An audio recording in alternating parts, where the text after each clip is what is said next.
오늘 하나님 말씀은 고린도전서 1장 10절 말씀입니다.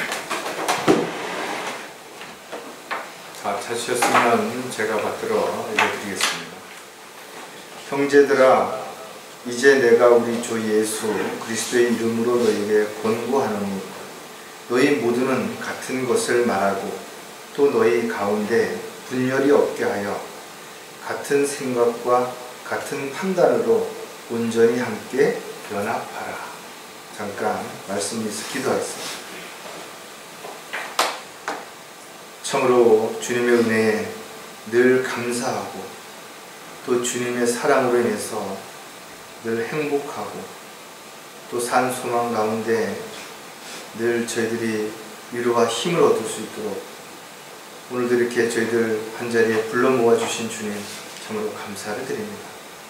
저희들이 마음을 드리고 몸을 드리고 또 입술을 열어 찬양을 드릴 때 주님 기뻐 받아주시고 저희들이 앞으로 무엇을 하며 어떻게 살아야 할지 매 순간순간마다 알려주시고 또 그렇게 살아갈 수 있도록 지혜와 능력과 또 믿음으로 살아갈 수 있게 힘 주시옵소서. 무엇보다도 저희들 하나님의 자녀로서 살아가는 동안 부끄럽지 아니하도록 늘 말과 행동에 있어서 조심할 수 있게 하시고 또 저희들이 담대하게 입술을 열어서 복음을 전하고 진리를 증거할 때 오직 성령의 능력 가운데서 담대해질 수 있도록 도와주시옵소서.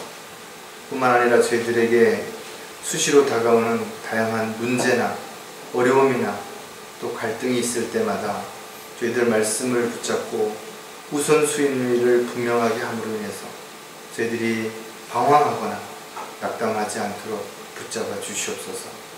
주님 오실 때까지 저희들 각자 있는 자리에서 최선을 다할 수 있도록 열심을 다할 수 있도록 정신을 차리고 깨어있는 저희들이 되기를 간절히 또한 구하고 합니다. 세상의 유혹과 마귀의 미혹에 단호하게 저희들이 대처하고 또 이겨나갈 수 있도록 주님 붙잡아 주시옵소서. 오늘도 말씀 위에 기름 부어 주셔서 저희들이 마음 깊이 이 말씀을 간직하게 하시고 또 저희들이 어떤 상황이든 이 말씀 안에서 또 다시 한번 자신을 돌아보고 늘 주 안에서 하나가 될 수 있는 강릉 성경교회 모든 회중들이 될 수 있도록 역사해 주시옵소서. 다시 오실 우리 주 예수 그리스도의 이름으로 기도드렸습니다.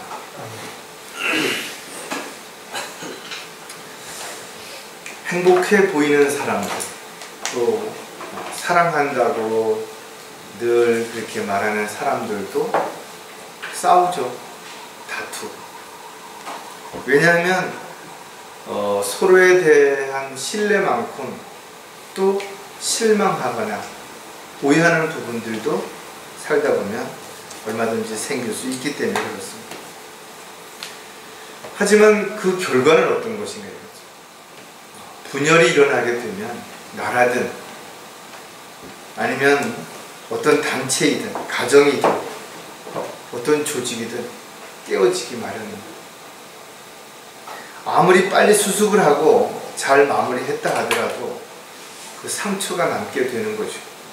그것이 치유되기까지는 상당한 시간이 소요될 수밖에 없다는 거죠. 예수님께서도 제자들에게 이렇게 말씀하셨죠.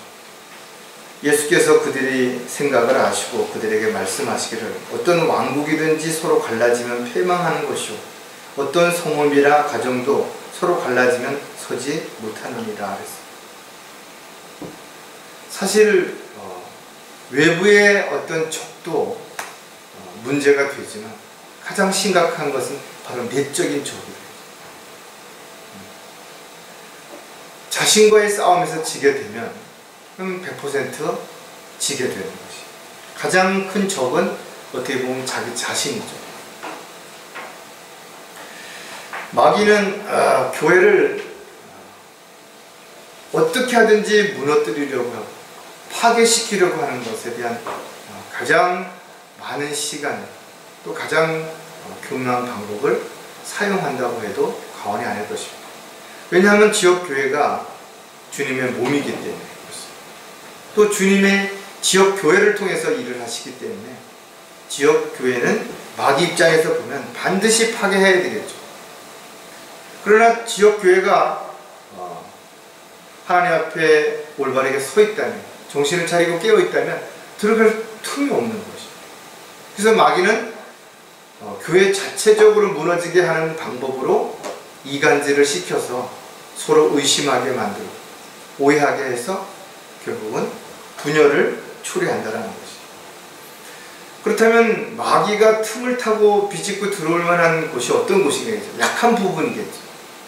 여러분들이 지체들의 어떤 약한 부분, 부족한 부분을 가지고 오히려 여러분이 탓하고 그걸 가지고 이야기하고 자꾸만 힘들게 하고 그러기보다는 오히려 그것을 알았으면 기도하고 방어해 줄 때 오히려 더 안전해질 수 있다는 거죠. 따라서 지체들은 한 몸이라는 사실을 기억하시고, 여러분이 손이 아프다 그러면 손이 하는 일을 발이나 입으로 대신해야 되는 부분들도 있겠지만 그렇다고 안전하게 다 할 수 없겠죠. 그럼 빨리 손이 나아서 정상적인 손의 역할을 할 수 있도록 돕는 것이 가장 잘하는 것입니다. 언제까지 대신해 줄 수 있는 것은 없다는 것입니다. 따라서 지체로서의 역할이 있죠. 자신이 있어야 할 자리가 있다는 것입니다. 따라서 교회가 강성해지려면 크고 작은 모든 형제 자매들이 자기 역할, 자기 자리에 잘 있을 때 그것이 가능할 수 있다는 사실을 우리가 기억한다면, 오늘 설교 제목은 이것을 파괴하는 마귀가 무엇을 요구하는 것, 무엇을 원하는 것인가를 한 번쯤 생각하는 시간을 가지려고 합니다. 설교 제목이 분열이 일어나는 이유입니다. 교회 안에 분열이 일어나는 여러 가지 이유들이 있어요. 그러나 그 중에서 우리가 몇 가지를 살펴볼 것입니다. 지역교회가 하나 세워지는 거 참으로 어렵습니다. 그러나 지역교회가 세워지는 것만큼 더 어려운 것은 그 지역교회가 강성해지지 못하도록 수도 없이 많은 방해와 공격이 있다는 것입니다. 마귀는 어떻게 하든지 간에 교회를 넘어뜨리기 위해서 수단과 방법을 가리지 않고, 그 첫 번째 공격 목표가 바로 목자가 되겠죠. 두 번째는 목자와 성도들을 이간질시키는 것입니다. 또 성도와 성도의 분파를 만들어내는 것입니다. 그것만 성공하면 자연적으로 교회는 깨어지게 되어 있기 때문에 그렇죠. 그래서 한 가정에 가장 취약한 한 사람을 넘어뜨리면 그 가정이 분열이 일어납니다. 그리고 분열된 그 가정이 교회에서 또 다른 가정과의 분열을 일으키는 하나의 도화선이 되는 것이죠. 그러니까 교회가 분열되는 건 아주 작은 부분에서부터 시작이 돼요. 따라서 어떤 한 가정에 문제가 생기고 또 가정에 어떤 한 지체에게 문제가 생기면 집중적으로 거기에 치료해야 돼요. 여러분, 몸의 어느 한 부분이 아프면 어떻게 해요? 몸의 모든 신경과 에너지가 그 아픈 곳으로 몰려서 그것을 치유하는데 치중을 하게 되죠. 교회도 마찬가지고 가정도 마찬가지고. 그런데 사도 바울이 복음을 전한 이후에 고린도 교회에 대해서 소식을 들으니까 고린도 교회에 특별한 한 가지 어떤 특징이 생긴 것이 있는데, 바로 교회 안에 분열의 조짐이 보이기 시작하는 것이죠. 그것이 뭔가 하니까 바로 교회 안에 분파가 일어났다는 것이죠. 형제들아, 내가 너에게 권고하노니 너희가 배운 교리에 역행하여 분열을 일으키고 공박하는 자들을 주의하고 그들에게서 떠나라. 교회 안에 이런 어떤 문제들이 생겨나는데 정말 그 교회 전체가 잘못됐으면 거기에 남아있을 이유가 없죠. 그러나 일부의 어떤 사람들이 만약에 그렇게 하고 있다면 그 부분들을 바르게 잡아서 그 분열의 원인을 제거해야 된다. 너희는 여전히 육신적인 사람이라 너희 가운데 시기와 다툼과 분열이 있으니 어찌 너희가 육신적이 아니며 사람을 따라 행하는 자가 아니냐. 그러니까 육신적인 사람들의 특징이 시기와 다툼과 분열을 조장시킨다는 것입니다. 자신의 역할, 위치, 또 자신이 해야 할 일에 충실해야 되는데 자꾸 다른 사람에 대해서 이야기하고 탓하고 그거 가지고 이야기하는 시간에 결국 또 자기가 해야 할 일을 하지 못하게 될 때 이런 문제가 일어나게 된다는 거죠. 참으로 안타깝지만 많은 교회들이 이렇게 해서 무너졌고 또 많은 가정이 영적으로 하나님의 뜻과 계획에서 벗어나서 결과적으로는 파손하는 결과를 가져오는 내용들을 우리는 수없이 많이 보았다는 거죠. 따라서 지체들은 서로 주 안에서 하나가 되어야 돼요.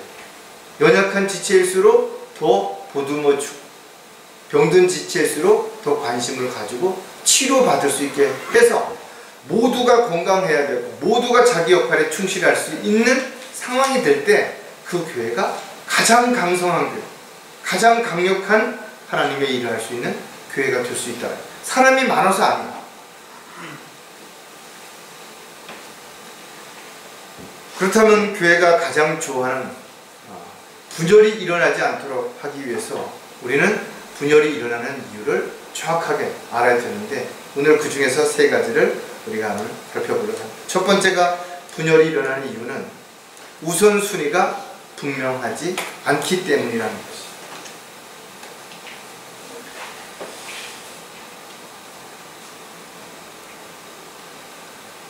말 안 해도 다 안다. 이런 말 우리 하죠. 난 저 사람은 말 안 해도 다 알아. 사실은 다 아는 게 아니라 자기 생각이나 자기 입장에서 판단하고 다 안다라고 생각할 뿐이에요. 실질적으로는 잘 모르는 것이에요. 여러분들 한번 생각을 해보시죠. 가깝게 지내는 사람, 남편이든지 아내든지 자식이든지 부모 잘 아는 것 같아요. 상황이 바뀌어지고 입장이 바뀌어지고 그러면 어느 날 또 다투고 서로를 미워하게 되고 아니 이 사람이 이런 사람이었나 하고 생각할 만큼 돼요. 요즘 황혼 이혼이라는 게 늘어나요. 아니 결혼해서 최소한도 30년 40년 살았으면 이제는 알 만큼 알고 이해할 만큼 알고 다 할 텐데 뭐가 또 불만이 있고 뭐가 또 부족하고 뭐가 또 서운할지네. 사람은 그렇게 쉽게 알 수 있는 존재가 아니라는 거죠. 또 언제든지 바뀔 수 있는 그런 존재이기 때문에 믿을 만한 신뢰할 만한 존재도 될 수 없다는 거죠. 우리가 지체들 간에도 서로를 잘 안다고 생각할 수도 있어요. 벌써 만난 지 꽤 오랜 세월이 흘렀기 때문에. 그러나 가끔 가다 보면 이런 면도 있구나. 그것이 좋은 면이든 나쁜 면이든 간에 새로운 부분들이 또 발견되어지고 또 어느 날 보면 이랬었는데 또 이렇게 변했네. 이렇게 또 바뀌어졌네. 또 새로운 더 진전된 성숙해진 그런 모습을 우리가 발견하게 된다. 교제를 하지 않는다면 서로에 대해서 어떻게 아나요? 여러분 가정에 어떤 문제가 있는지 어떤 어려움이 있는지 말 안 하면 제가 어떻게 다 알 수 있겠어요? 그래서 우리가 주 안에서 교제가 필요한 것이고 또 지체들 간에는 서로 간에 비밀이 없어야 되는 것입니다. 사실 여러분 그렇게 지체들한테 감춰야 될 만한 그렇게 대단한 비밀이 있냐 이거죠. 없어요 사실. 다만 여러분들이 말하는 것을 조심하는 것은 다 믿음의 분량이 같지 않기 때문에 또 입장과 생각이 또 같지 않기 때문에 오해할 수 있는 요지들이 있죠. 그래서 어떤 부분에 대해서는 결과가 나타날 때까지 조금 말을 아끼는 경우도 있고 또 자제하는 경우도 있겠지만 그러나 굳이 감춰야 되거나 숨겨야 될 만한 일은 아니라는 것이죠. 따라서 그리스도인들은 지체들이 어렵고 힘들 때 걱정하는 거, 근심하고 염려하는 거 이것이 아니라 기도하시고 뭔가 도울 수 있는 일이 있다면 도와주는 이것이 가장 잘하는 것이죠.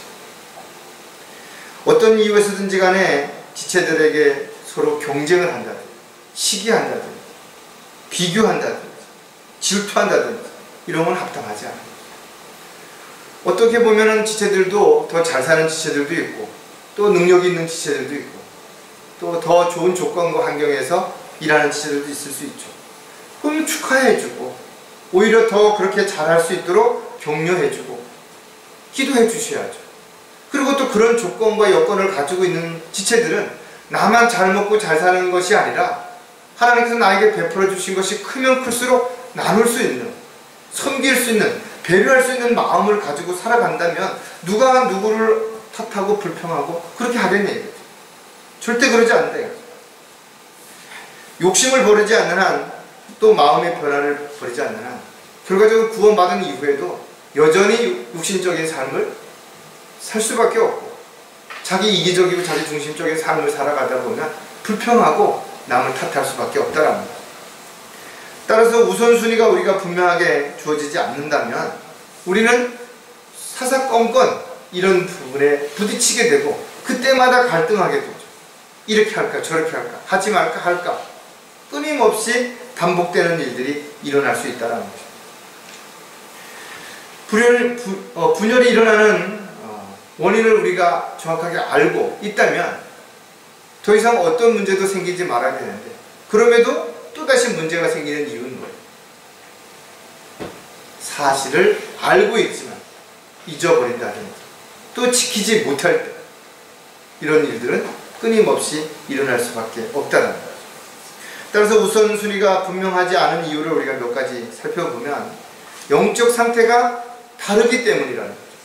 그러니까 영적으로 깨어있거나 성숙한 그리스도인들이 우선순위를 놓는 것과 영적으로 어리거나 또 영적으로 병든 사람이 우선순위를 놓는 것은 다르죠. 우선 아픈 사람은 우선순위를 아픈 데다 초점을 맞추는 거예요. 가난한 사람은 먹고 사는 데다 초점을 맞추게 될 수밖에 없다 이거죠. 직장이 없는 사람은 직장을 구하는 데다가 초점을 맞추죠.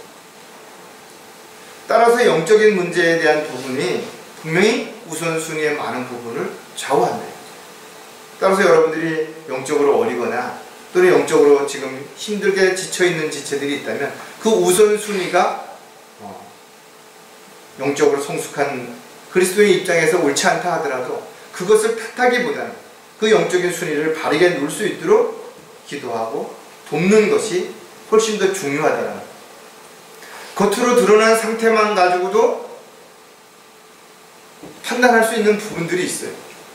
그러나 그것만 가지고 판단하지 않는 부분들은 좀 더 세밀하게 검사를 해보고 또 조직검사처럼 더 많은 부분들을 살펴봐야만 원인을 알 수 있는 일들도 있다라는 사실도 우리가 분명하게 생각한다면 겉모습으로 드러나는 걸 가지고 쉽게 모든 것을 다 판단하고 그럴 것이다 라고 결정을 내려서는 안 된다는 거죠.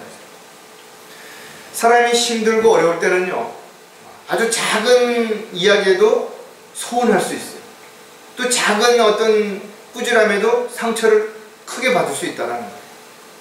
기분이 좋거나 뭔가 일이 잘 될 때는 웬만큼 잘못된 부분을 지적해도 고맙다고 맞아 나도 그렇지 하고 쉽게 인정할 수도 있는 그런 부분들이 있기 때문에 특히 영적으로 성숙한 그리스도인들은 영적으로 어린 지체들을 대할 때 자기 입장, 자기 생각에서가 아니라 상황을 먼저 배려해야 돼요. 영적으로 어린 지체들의 입장에서는 또 성숙한 사람들을 볼 때 꼭 저렇게 해야 되나 라고 하기보다는 그럴 수도 있겠다 하고 조금 더 여유 있는 마음을 가지고 살펴봐야 됩니다. 사도 바울은 갈라디아서 6장 1절에 우리에게 아주 잘 가르쳐주고 있습니다. 형제들아 어떤 사람이 무슨 잘못을 범하였으면 영적인 너희는 온유의 영으로 그런 자를 바로잡고 내 자신을 돌아보아 너도 시험을 받지 아니하도록 하라. 즉 성령을 통해서 성령께서 주관해 주시는 지혜와 능력 가운데서 바로 잡아야 되는 거예요. 자기 지식, 경험, 능력을 가지고 잡으려고 하기 때문에 너나 잘해라 이런 말을 듣게 된다는 거예요. 중요한 것은 자신이 다른 사람을 권면하고 다른 사람의 잘못을 바로 잡으려고 할 때 자기 자신도 돌아보라 이거죠. 끊임없이 자기 자신을 먼저 생각해야 돼. 너는 제대로 하고 있냐 이거죠. 다른 사람이 잘못을 지적할 때 너는 그렇게 하고 있냐 이거죠. 이렇게 한번 좀 생각을 해봐야 되는 것이 반드시 필요합니다. 가르치려고 한다든지 꾸짖으려고 하는 어떤 부분들 잘못된 드러난 부분만 지적하는 것보다는 자신의 간증을 통해서 하나도 이렇게 어렵고 힘든 일이 있었고 또 이런 방황하는 시절이 있었지만 그때마다 이렇게 잘 이겨내고 또 이렇게 좋은 권면을 받고 또 위로를 받고 잘 이겨내고 했다라고 이런 부분들이 오히려 상대방에게 더 마음에 와닿고 나도 그렇게 해야 되겠구나. 나 지금 힘들지만 나도 분명 앞으로 시간이 지나면 잘 해결될 수 있겠구나. 나도 더 성숙한 그리스도인이 되면 이런 작은 일들에 갈등하지 않겠구나. 이런 생각을 갖게 된다는 거죠. 어떤 사람은 모든 것을 먹을 믿음이 있지만 연약한 사람은 채소만 먹느니라. 먹는 자는 먹지 못하는 자를 없인 여기지 말고 또 먹지 못하는 자는 먹는 자를 판단하지 말라. 이런 하나님께서 글을 받으셨습니다. 여러분, 어떤 사람들은 아무거나 막 먹어도 소화가 잘 되는 사람이 있어요. 근데 어떤 사람은 조금만 더 문제가 있는 음식을 먹거나 아니면 딱딱하다든지 아니면 뭔가 좀 거칠다든지 약간 변질됐다든지 이런 거랑 즉시 반응하는 사람들이 있대요. 그러니까 사람들마다의 입장이 좀 다를 수 있는 거예요. 여러분들이 건강하다 그러면 웬만큼 툭 부딪혀도 안 넘어질 수 있죠. 그래 여러분들이 어디 아프거나 몸의 균형에 문제가 생기면 살짝만 부딪혀도 그냥 넘어질 수 있어요. 따라서 여러분들이 이런 부분들을 형제 지체들, 자매들 간에 더 먼저 상대를 배려할 수 있는 마음이 반드시 필요하다. 두 번째 우선순위가 분명하지 않은 이유는 믿음의 비중이 다르기 때문에. 그러니까 사람들마다 믿지만 그 비중이 다른 거예요. 겉으로 보기에는 아주 비슷해 보일 수 있어요. 그런데 여러분, 맛집은 뭔가 좀 다르죠. 그 뭔가 육수가 좀 더 진하고 뭔가 국물이 뭔가 좀 다르다. 왜 그러냐, 오랫동안 푹 달이고 또 그 육수를 만들 때 뭔가 또 다른 어떤 내용들이 들어가서 그것이 푹 달여졌기 때문에 그런 맛있는 육수가 나올 수 있는 것처럼, 교회에 나온 지 얼마 안 된 사람들 뭔가를 겉으로 보기엔 비슷하게 할 수 있어요. 찬양도 잘 부르고 열심도 있는 것 같고, 그런데 또 어떨 때 보면 또 아닌데라고 생각되는 부분들이 있을 수 있죠. 그러니까 이런 것들이 하루아침에 그 믿음이 형성되는 거 아니라는 거죠. 믿음이 깊이 뿌리를 내리고 견고해지려면 시간도 필요하고 또 많은 시련과 역경과 아픔을 견뎌내는 이런 과정도 반드시 필요하다는 거죠. 따라서 여러분들이 지금 이 자리에서 같이 예배를 드리지만 그 믿음의 분량들이 다 다른 겁니다. 또 하나님의 말씀에 대한 믿음도 다르고 또 어떤 일을 실행할 때의 그 믿음도 분명히 크기가 다르다는 것이죠. 따라서 어떤 문제, 큰 어려움이 있을 때 그 사람이 그 상황을 어떻게 대처하는지, 어떻게 이겨나가는지를 보면 이 사람은 참 믿음이 견고하다, 믿음이 비중이 크구나, 이런 거를 우리가 알 수 있다는 거예요. 로마서 12장 3절에 내게 주신 은혜로 인하여 너희 중 각 사람에게 말하노니 자신에 대하여 마땅히 생각할 그 이상의 생각을 품지 말고 다만 하나님께서 각 사람에게 나누어 주신 믿음의 분량에 따라 건전하게 생각합니다. 여러분들이 해야 할 일이 다르기 때문에 믿음의 분량도 다른 거예요. 우리 모두 사도 바울과 같은 믿음을 갖고 싶죠. 그러나 우리 모두가 사도 바울과 같은 그런 중대한 일을 하는 것이 아니기 때문에 그런 믿음을 하나님께서 우리에게 허락하시지 않은 것이에요.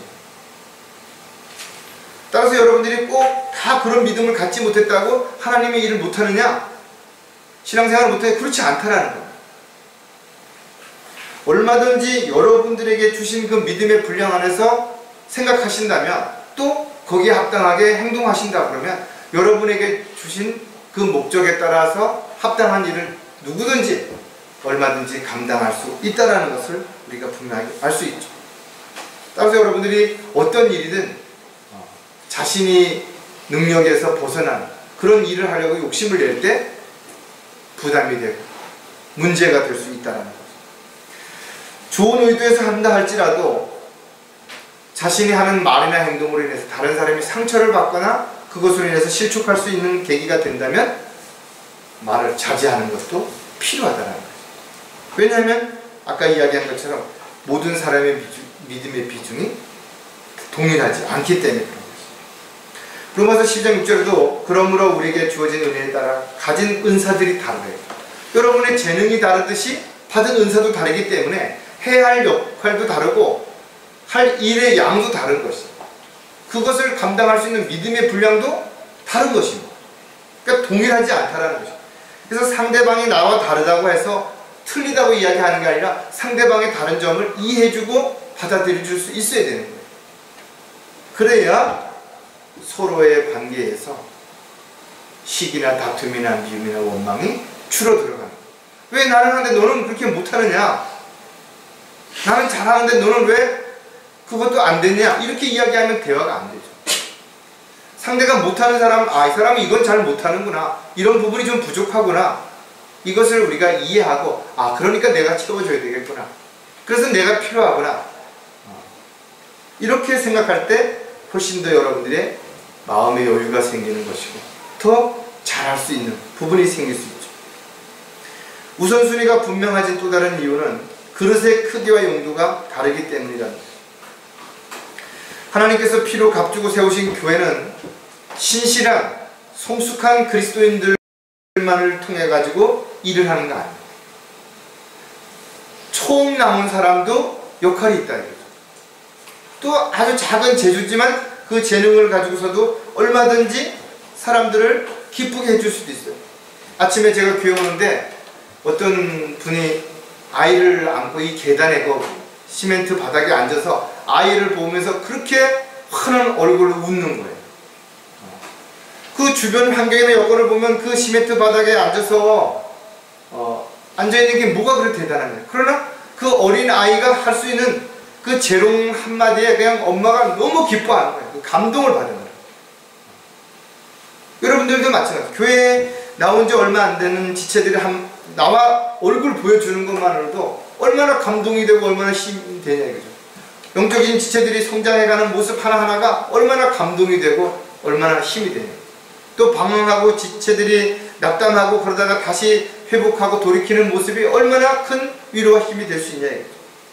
이런 부분들을 우리가 한번 좀 생각해 본다면 각자의 위치에서 얼마든지 다른 지체들에게 위로와 힘을 줄 수 있고 용기를 줄 수 있고 도전을 줄 수 있다는 것입니다. 사도행전 9장 15절에 보면 그러나 주께서 그에게 말씀하시기를 가라. 이는 그가 이방인들과 왕들과 또 이스라엘 자손들 앞에서 내 이름을 증거하기 위하여 내가 선택한 그릇이래. 사도 바울이야말로 특별한 선택을 받은 사람이죠. 모두가 사도 바울 같은 목적으로 선택을 받는 사람들이 아니라는 것이죠. 물론 사도 바울은 온전히 자신이 주님을 위해서 모든 걸 다 내려놓고 온 생애를 주님의 영광을 위해서 복음을 전하는 일을 했지만 참으로 자신이 합당한 도구로 일꾼으로 쓰임받기 위해서 그의 삶은 많이 힘들고 지치고 고난했던 것을 우리가 볼 수 있다. 하나님께서 지역교회에 사랑하는 형제 자매들을 붙여주시는 이유가 뭐냐면 각자의 역할이 다 있기 때문에 그렇다는 거예요. 전쟁을 한다 하더라도 앞에 나가서 정찰하는 사람이 필요하고 또 전쟁에 직접 나가는 사람이 필요하고 뒤에서 밥을 해주는 사람, 또 병든 자를 치료해주는 사람, 지휘하는 사람, 작전을 짜는 사람, 다 역할이 있다는 거죠. 여러분들은 지역교회 안에서 자신의 역할이 무엇인지를 먼저 알고 그 역할에 충실히 했을 때 그것이 가장 잘하는 것이에요. 다른 사람이 흉내를 내고 자기가 못하는 걸 억지로 하려고 막 거기에 시간을 쓰고 그럴 이유가 없다라는 것이에요. 주님께서 각 사람에게 주시는 은사는 성도들을 세우고 온전한 사람이 되어 그리스도의 분량에 이르기까지 주님을 위해 일할 수 있도록 하나님 주신 선물이라는 거예요. 여러분 각자에게 맡겨진 것 감사함으로 기쁨으로 받아들이면 된다. 그것을 가지고 왜 다른 사람처럼 나는 이런 은사를 안 주고 이런 재능이 없냐라고 불평할 이유가 없다라는 거예요.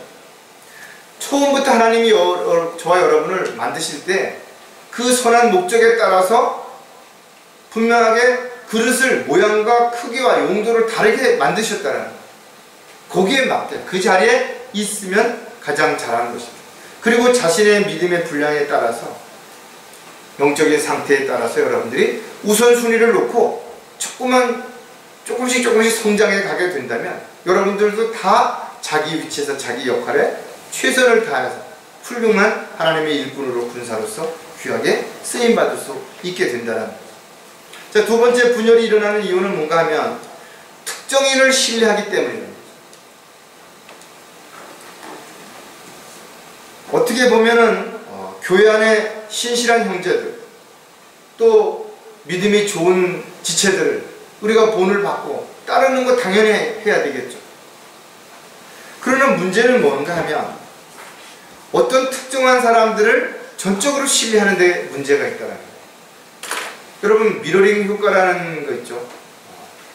그러니까 뭔가 거울을 보고 거울 속에 비친 자신의 모습이 자기가 하는 행동하고 똑같이 행하자. 그러니까 자기가 좋아하는 사람, 자기가 존경하는 사람, 자기가 믿는 사람의 흉내를 내는, 따라하는 그런 것들. 이것이 그냥 단순하게 정말 좋은 의미에서 따라하는 것은 얼마든지 좋을 수 있죠. 근데 그것이 정도를 지나쳐서 흉내내기로 간다든지 이런 것이 하나의 어떤 종교적인 영향을 받게 되는 그런 상황까지 가게 된다면 오히려 이것이 문제가 될 수 있다는 거예요. 사도 바울이 지적한 고린도 교회는 네 사람을 이렇게 구심점으로 해서 지금 사람들이 분열되는 이 모습을 자세하게 기록하고 있는 것을 우리가 고린도전서 1장 12절에 보는데, 이제 내가 이것을 말하면 너희 각자가 말하기를 나는 바울에게, 나는 아폴로에게, 나는 게바에게, 나는 그리스도께 속한다라고 하느라. 이들이 뭔가 추구하고 따르는 대상이 다르다라는 거예요. 여기에 그리스도께 속한 사람들을 제외한 나머지 세 부류들은 비록 신실하고 많은 부분에서 본이 되는 그런 믿음의 선배들이고 믿음의 사람들을 따랐지만, 그러나 이것이 어느 한 상태를 지나쳐서 교회에 문제를 일으키게 되는 결과까지 가져오게 됐다는 거예요. 하나님의 원칙이 무너지는 거예요. 즉 하나님의 말씀의 근간이 이제 뿌리부터 서서히 흔들리기 시작하는 결과를 가져왔다는 거예요. 분쟁을 일으키는 사람들의 특징이 있어요. 자신이 하나님으로부터 특별한 능력이나 특별한 은사를 받았다든지 뭔가 특별히 자기만 사랑을 받는다라고 자랑하거나 그것을 강조하는 사람들에 의해서 문제가 생긴다는 거예요. 즉 그런 사람들은 교만하기 때문에 자기 중심, 자기 위주의 어떤 세력들을 불러서 힘을 과시하고 그러면서 자기를 자랑하려고 하기 때문에 이런 문제가 생긴다는 거예요. 한국 기독교에도 수많은 교단과 교파들이 있죠. 왜 이것들이 형성된 것인가 이거죠. 정말 바른 말씀의 근거에서 분리되고 새롭게 세워진 것인가? 그렇지 않다라는 거예요. 특정한 어떤 사람들이 자기 중심적으로 자기를 따르는 사람들을 데리고 분열을 일으켜서 또 다른 분파를 만들고 이래서 이렇게 지금 수없이 많은 이런 것들이 생겨나게 된 것이고, 하나님의 말씀보다는 사람들의 이야기, 어떤 교단이나 목사의 어떤 주장을 따르는 이런 결과가 일어나게 된 것이에요. 어떤 이유에서 그리스도인들은 하나님의 종이요, 하나님의 일꾼이요, 그리스도의 군사라는 사실, 오직 주님만을 바라보고 주님만을 따르는 그런 삶이 되어야 되는 거죠. 다만 그 중간 역할을 하는 믿음의 형제들에게서 많은 도움을 받을 수도 있고 본을 받을 수 있죠. 그러나 신뢰하고 따르면서 분파를 일으키는 결과를 가져오게 된다면 이것은 그리스도를 따르는 자들이 될 수 없는 결과를 우리가 알 수 있게 됩니다.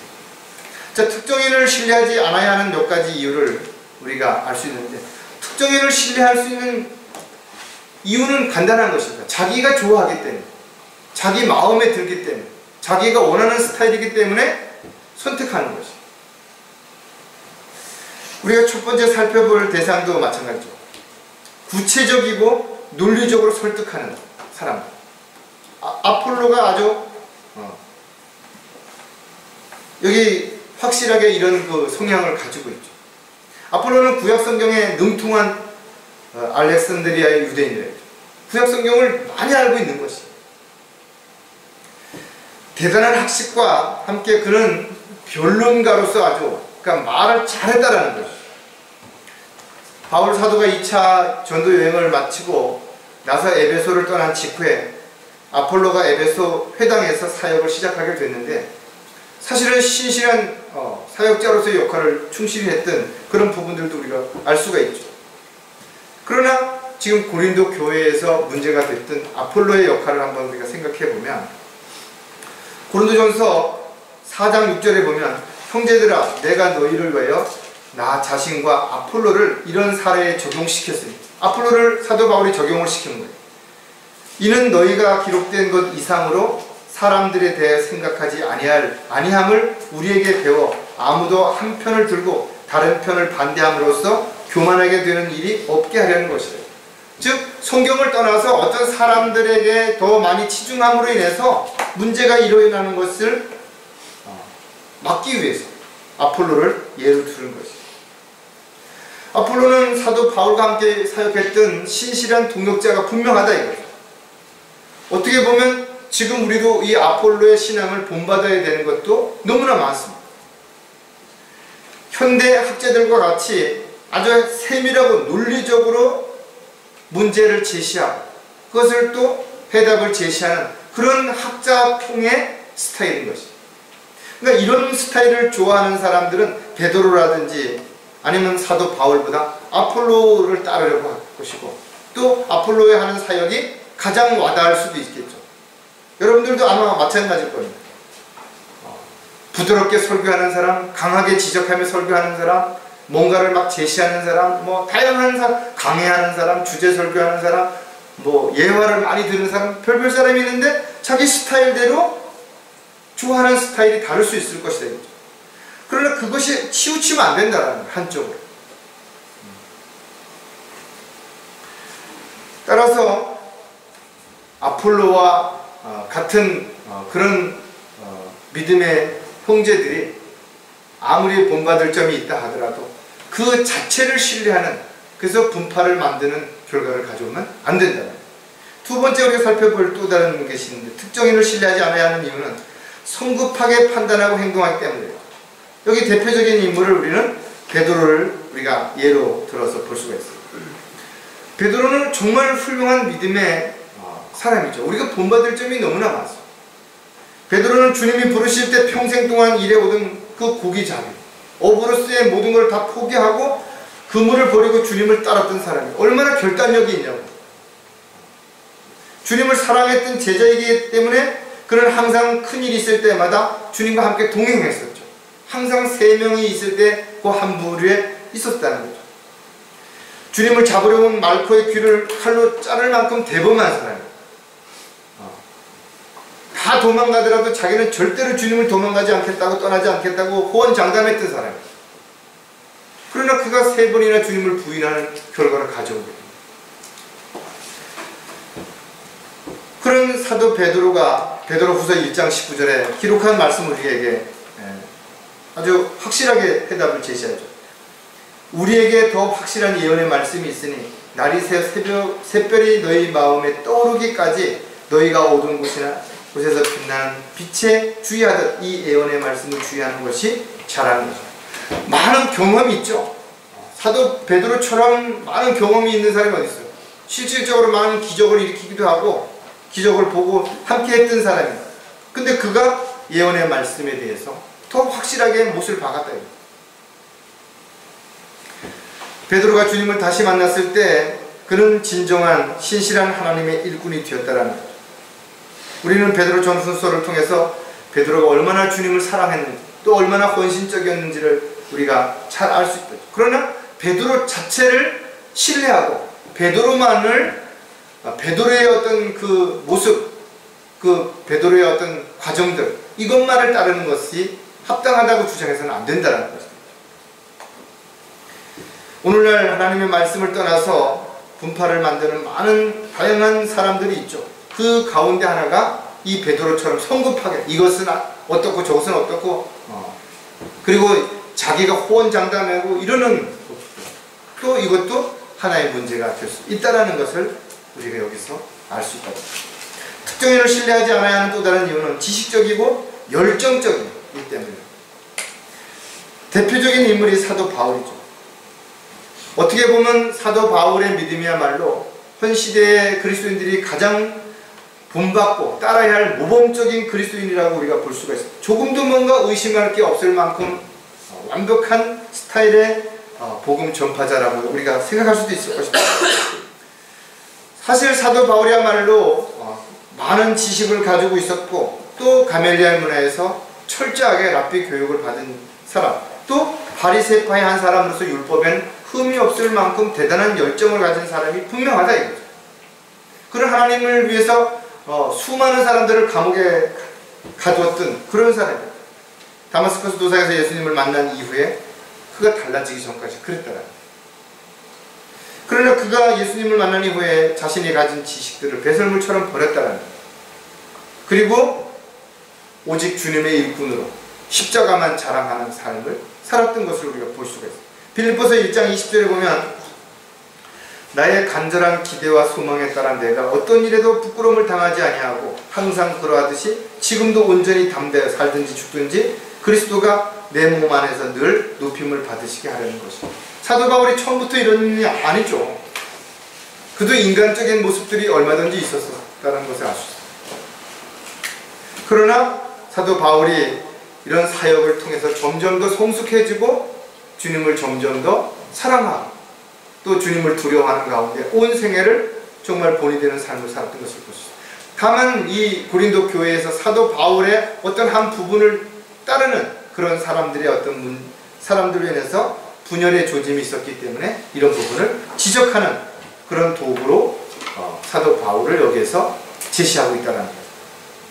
저 여러분은 러크만 목사님의 성경 해석 주석서를 통해서 많은 진리 지식들을 배웠다 이거죠. 그렇다고 우리가 러크만 파라고 이야기하는 얘기죠. 어디 가서 우리는 러크만 박사님만 옳고 다른 사람들은 다 틀렸다라고 이야기하지 않는다 이거죠. 가장 많은 부분에서 우리에게 영향을 준 것 사실이고, 지금도 우리는 그 가르침을 많이 본받고 따르고 있다는 거예요. 우리는 주님을 따르고 믿는 사람이지 러크만 박사님, 러크만 목사님을 따르는 사람들은 아니에요. 이런 부분들에 대한 것들을 우리가 한번 좀 잘 생각을 해본다면 어느 한 특정한 사람들을 따르는, 특정한 사람들만이 옳다라고 주장하는, 그래서 그 사람의 생각, 그 사람 행동만이 다 합당하다고 그것을 흉내내는 이런 어리석은 자가 되면 결국은 분열이 일어나는 원인을 제공하는 결과를 가져온다. 따라서 저 여러분은 특정인이 아니라 어떤 특정한 사람들이 하는 행동이나 말이라든지 또는 맺어진 열매들 가운데 정말 좋은 점은 우리가 다 본받고 따라야 되겠죠. 그러나 사람을 따르는 그런 어리석은 룰을 범하는 또 다른 이 고린도 교회의 문제를 일으켰던 분파의 원인을 제공하는 자가 되지 않도록 우리가 깨어 있어야 된다는 것을 우리가 오늘 다시 한번 여기서 강조를 하고 스스로를 점검하는 시간을 갖는 것입니다. 마지막으로 분열이 일어나는 이유는 자기 뜻이 강하기 때문이다. 가장 중요한 것은 그리스도인들은 자기 뜻대로, 자기가 원하는 대로, 자기가 하고 싶은 대로 살려고 해서는 안 된다는 거죠. 왜냐하면 주님의 피로 값을 치르고 사셨기 때문에 이제는 내 몸도 주님의 것인 거죠. 그러니까 주님이 원하시고 주님이 기뻐하시는 일들을 위해서 나는 도구 일꾼이 되어야 되는 것이지, 내가 하고 싶은 일을 위해서 주님이 필요한 것이 아니라는 것이에요. 내가 어떤 일을 이루기 위해서 주님 앞에 기도하는 것이 아니라 주님이 원하시는 일을 내가 하기 위해서 지혜도 필요하고 지식도 필요하고 능력도 필요하고 물질도 필요하니까 그것을 약속하신 주님께 우리가 구하는 것이다. 여러분들이 자기 생각, 자기 고집, 이게 꼭 나쁜 것은 아니에요. 어떻게 보면 여러분들 다 한 고집 한다 이거죠. 왜냐하면 여러분들이 자기 주관 뚜렷하지 않고 고집이 없었다면 이 자리에 오지 않았죠. 여러분들이 바른 진리를 얻고 바른 진리를 따라 생각하기 위해서 많은 것을 버렸고 바른 사람들과의 많은 문제와 어려움 속에서도 여러분이 선택을 한 것이라.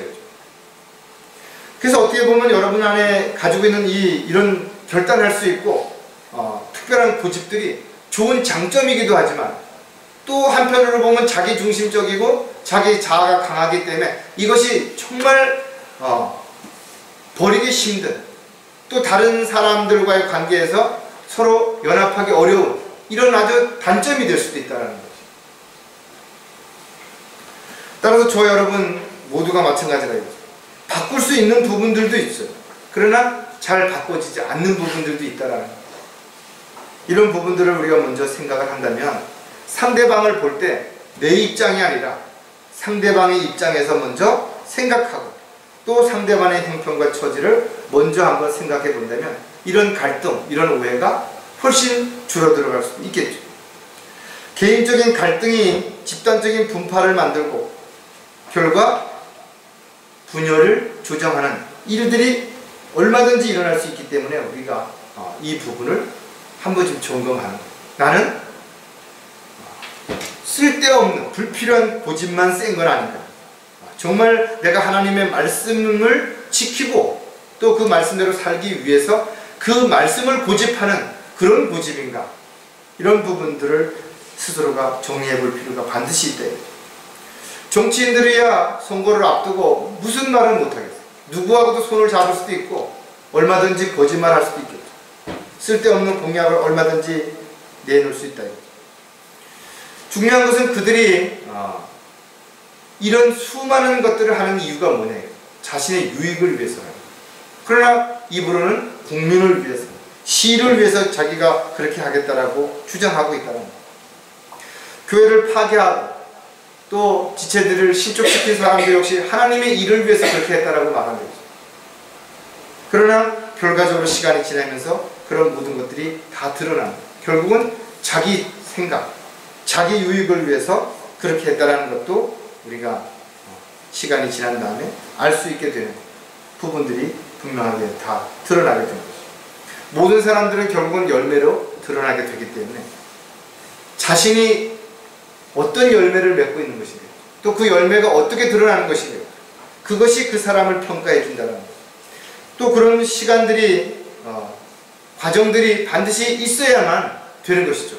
어느 날 결과가 좋았다 하더라도 그 과정이나 동기가 옳지 않다면 사람들 앞에서는 그것이 인정받을지 모르지만 하나님 앞에서는 오히려 가증스럽고 부끄러운 결과가 될 수도 있기 때문에, 따라서 우리가 신앙생활을 하는 많은 부분들이 겉으로 드러난 열매도 물론 그 사람에 대한 하나의 어떤 것을 분별하고 평가할 수 있는 근거가 되겠지만, 또 한편으로 보면 우리가 모르는 많은 부분들도 얼마든지 있을 수 있기 때문에 우리가 충분히 하나님 말씀 안에서 교제하고 또 시간을 가지고 기다리는 가운데서 가장 정확하게 하나님의 뜻이 무엇인지를 알고 자기 뜻이 아니라 하나님의 뜻 가운데서 우리가 하나가 될 수 있는 지역교회와 지체들이 다 되어야 할 것이다. 자, 그렇다면 자기 뜻을 강하게 주장하지 말아야 하는 또 몇 가지 이유를 우리가 생각해 볼 텐데, 첫 번째가 자기 잣대로 평가할 수 있기 때문이라는 거죠. 자기가 하면 노면 쓰고 다른 사람이 하면 불륜이다, 이렇게 말하는 사람. 자기가 말을 많이 하면 달변이고 다른 사람이 말을 많이 하면 수다를 떤다라고 이야기합니다. 자기가 고집을 세우면 자기는 주관이 뚜렷해서 그렇다 그러고 다른 사람이 고집을 세우면 저라면 쓸데없는 고집만 있다라고 이렇게 이야기할 수 있다. 자신의 유익을 위해서라면 언제든지 말을 바꾸는 사람, 위선자죠. 말과 행동이 다른 사람 위선자죠. 그러나 누구나 위선자가 될 수 있다는 것이, 자기 생각, 자기 입장을 주장하는 사람들은 위선자가 될 수 있는 확률이 훨씬 높다는 거죠.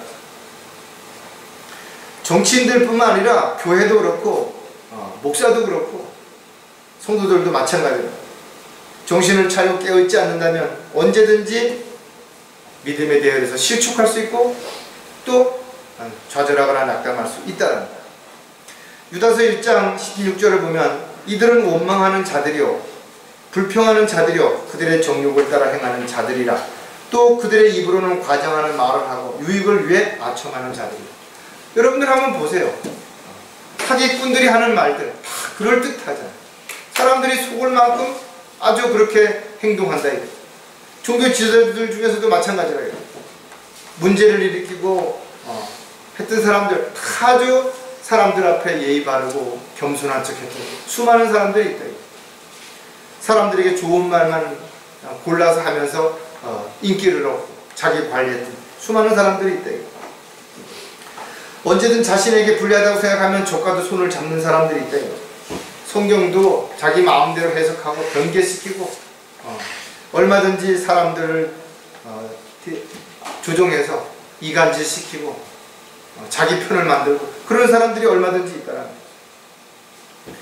저와 여러분은 하나님의 자녀라면 차원에서 기쁨으로 하나님께서 원하시는 일들을 해야 되는 거죠. 자기 주장을 세우는 거 아닙니다. 우리는 종일 뿐이라는 거죠.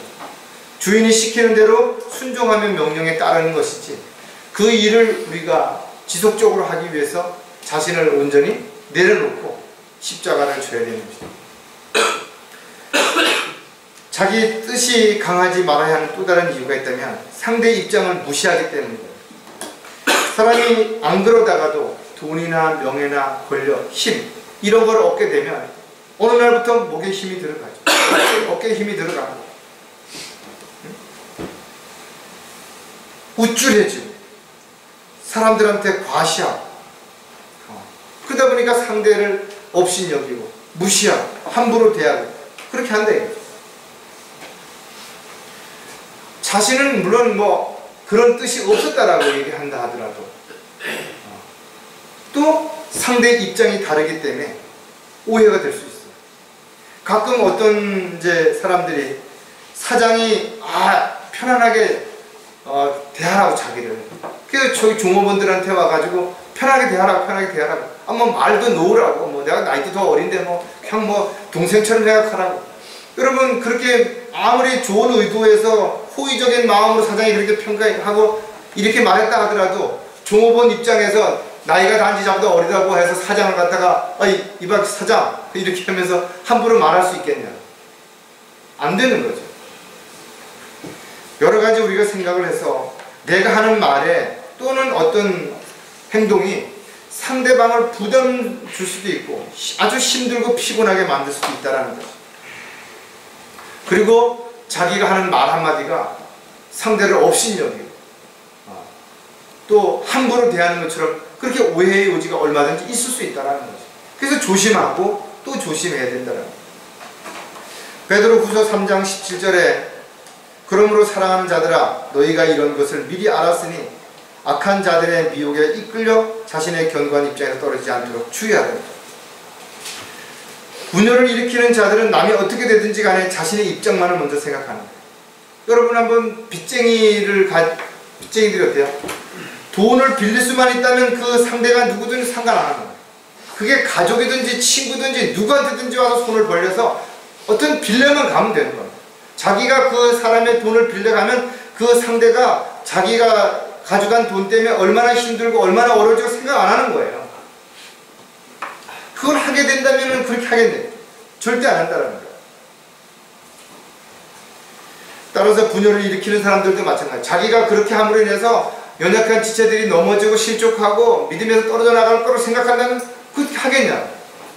안 합니다. 남이 상처받거나 자기의 입장만을 생각하고 자기의 유익만을 위해서 무슨 짓이든지 하게 되는 이런 사람, 어떻게 하나님을 두려워 하나님을 믿는 사람이라고 우리가 말할 수 있겠냐는 것이죠. 올바른 분별력을 가지고 잘 판단하고 잘 결정해야 되죠. 그러나 그런 것이 자기의 어떤 주관이 돼서는 안 된다 이거죠. 반드시 하나님의 말씀을 근거해서 하나님의 뜻 가운데서 그렇게 해야 되는 것이죠. 따라서 여러분들이 무엇을 베풀 때도 정말 조심해야 되고 또 무언가를 도움을 요구할 때도 조심해야 됩니다. 왜냐하면 자기는 그런 의도가 없었다 하더라도 상대가 오해할 수 있는 요지가 얼마든지 있기 때문에 정말 기도하고 또 기도하고 여러분 마음을 잘 준비한 후에 행동으로 옮겨야 된다. 자기 뜻이 강하지 말아야 하는 또 다른 이유는 자신의 의가 드러나기 때문입니다. 모든 사람이 시험을 당하는 것은 바로 안목의 정욕, 육신의 정욕, 이생의 자랑이 있을 때 시험을 당하게 되죠. 욕심을 버리지 않을 때 시험을 당하게 되는 것이다. 우리가 육신을 입고 있는 한 옛성품을 가지고 있기 때문에 자신도 모르게 자신을 높이고 대접받으려고 하고 사람들을 다스리려고 하는 이런 생각들이 누구에게나 있는 것이죠. 이것을 우리가 하나님의 말씀을 통해서 겸손해지고 또 상대를 자기보다 더 높이고 존중하고 이런 삶을 살아가는 것이 그리스도인의 모습이라는 거죠. 그것이 겸손한 그리스도인의 성숙한 그리스도인의 모습이 되는 거죠. 많은 사람들이 나는 내가 무엇을 할 수 있다라고 착각할 수 있다 이거죠. 그러나 우리가 사도 바울을 통해서 또 하나의 중요한 교훈을 얻게 되는데, 고린도후서 12장 9절에 보면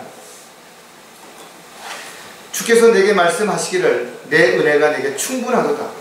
이는 내 능력이 약한 데서 온전하게 됨이니라고 하셨느니라.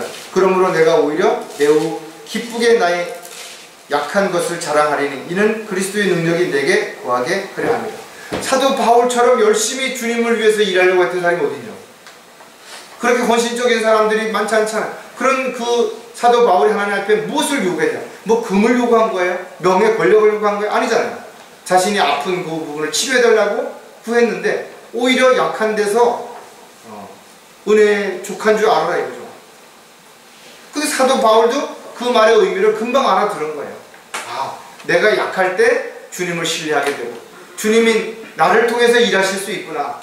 그랬을 때 강력한 일을 할 수 있구나. 내 힘, 내 지식, 내 방법으로 무언가를 했을 때보다 훨씬 강력하다는 걸 알게 됐다는 것. 즉 자신의 의가 아니라 하나님의 의로, 자기의 어떤 강한 것이 아니라 하나님의 강함이 나타났을 때 훨씬 강하다는 걸 사도 바울은 알았던 것이죠. 지금도 저와 여러분 마찬가지라고. 뭔가 내가 다른 사람들보다 실력이 있고 건강하고 능력이 있고 뭐 지식이 있고 돈이 있고 그러면 뭔가 잘할 수 있을 것처럼 생각하면 그거 안 된다 이거죠. 지금 여러분 가진 걸로 얼마든지 잘할 수 있어요. 그리고 그렇게 잘하게 된다면 하나님께서 더 이상 더 많은 걸 주시지 않을 이유가 없다라는 거예요.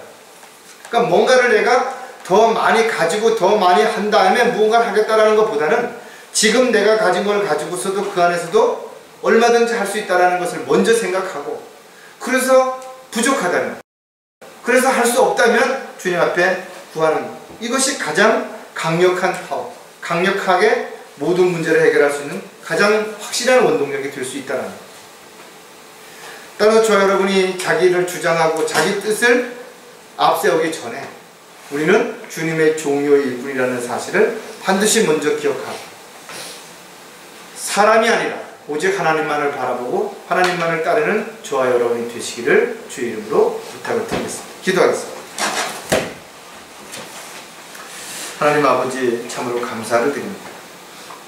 저희들 형제 자매들 중에는 참으로 본이 되고 또 도전이 되고 또 저희들에게 위로와 격려를 통해서 저희들이 본받아야 할 많은 훌륭한 형제 자매들이 있습니다.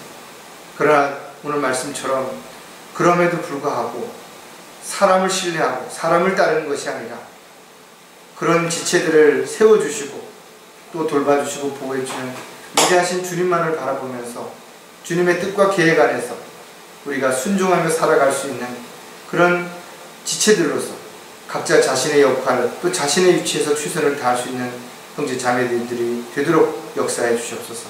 다시 오실 우리 주 예수 그리스도의 이름으로 기도드렸습니다.